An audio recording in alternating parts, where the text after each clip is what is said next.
He said, just do an album. And I was pretty naive, I guess, at the time about the music business. And I said, well, it wouldn't hurt to do an album, you know. And so I went in and I did these albums, and then, whoa, they put out a single. And I hadn't thought of that, you know. And they put out a single, and it got some airplay. And a guy from Louisiana called me and said, could you come down here and sing for 30 minutes for $500? Now, that was a lot of money even in 1964, and especially on the streets of Nashville, because my draw as a songwriter was $50 a week. And I said, you know, I could go down there and make that $500 and take a few weeks off, you know. That's 10 weeks' pay right there. So I drove down to Louisiana and got on stage and sung for 30 minutes, and I said, well, you know, that didn't hurt a bit. And then, you know, people kind of applauded, you know. And I came back, and then, of course, what happened, somebody else called and offered me $750. And so I had to hire a band, you know. There the money went. Well, I got it. Yeah, there the money went. I got a bass player, and then the rest of it's little-known history, but history nonetheless. You know, I got a bus and everything. But I really just wanted to be a songwriter. But I made some good records, and you know, entertained people all over the world. And had you been singing on your own demos prior to recording as a solo artist?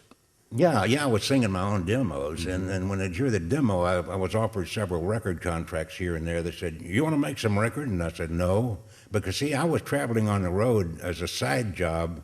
I played piano for Dave Dudley, I played bass for Bobby Bare, I played drums for a couple of people, but I was kind of a side man. The reason I'd go on the road with these guys like Dave Dudley and Jimmy Newman and Bobby Bare is while I was out there, I would write them some songs, you know. And I had them trapped in the car, so I would sing them a few of my songs, you know. And Jerry Kennedy recognized the kind of songs I was singing. He sort of, I guess great producers do that. But here's a little bit of trivia. Jerry Kennedy played dobro on almost all of my records, you know.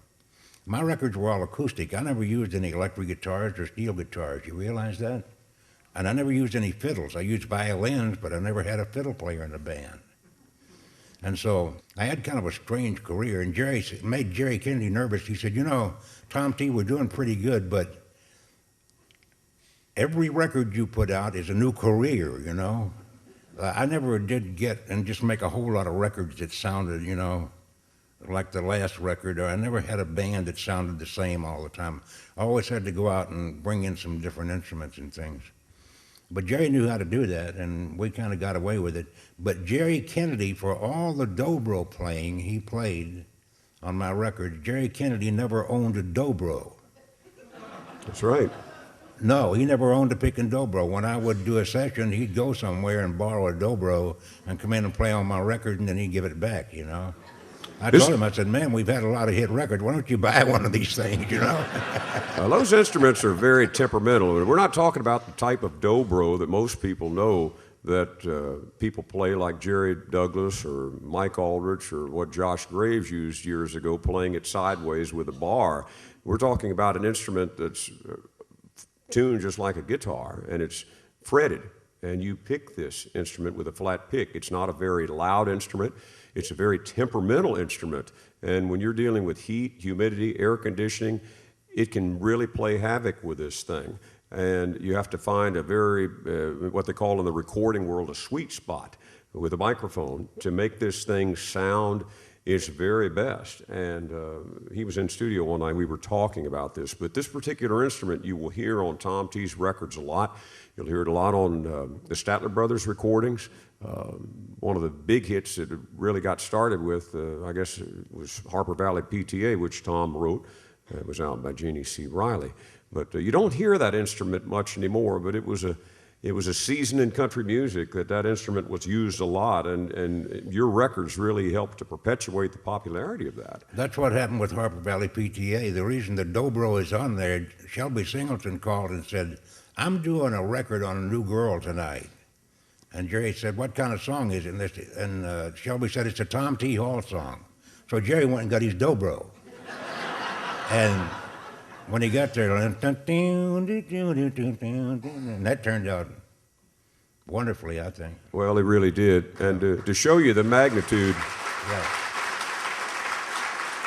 of Jerry Kennedy and his importance to Tom's music and his career was extremely important.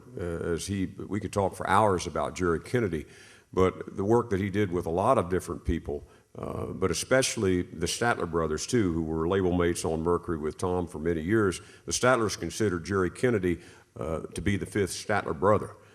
He is that important, and he has been a finalist in the non-performing role for induction into the Country Music Hall of Fame. He's not there yet, but one day, hopefully, he will be, because he deserves it on many, many fronts. So remember the name Jerry Kennedy if you don't know about it. Very important man. Jerry and I worked together for, I don't know, 15, 20 years, something like that, and we never had an argument. Jerry and I never disagreed about anything. But he also, I didn't know this until years after we had not been working together, and I was thinking back, Jerry Kennedy never answered a question I ever asked him. I would say, we'd be picking along, and I'd stop and I'd say, Jerry, is that too fast? And Jerry would hit this little button in the control room and says, does it sound too fast? So he answered your question with a question. Yes, always answered all my questions with a question. Jerry, do you think that needs a turnaround there in the middle? Does it sound like it needs a turnaround in the middle? So it sounds almost like he was letting you produce yourself. Am I right on that? Or you were co-producing, so to speak? If I'd say yeah, and you'd say, okay, let's put a turnaround there. But I don't know if he always agreed with me, but he never answered any of my questions. And wonderful relationship. Maybe it's best that he didn't answer your questions. Right, yeah. Tom T. Hall is our special guest tonight. It's our monthly Intimate Evening Series program. Gosh, I hope that you are enjoying this tonight as much as we are enjoying this up here in the front end. He is, when we called and asked Tom about doing this, he said, Eddie, what you don't understand is I'm trying to get out of this business, not get into it. Well, what?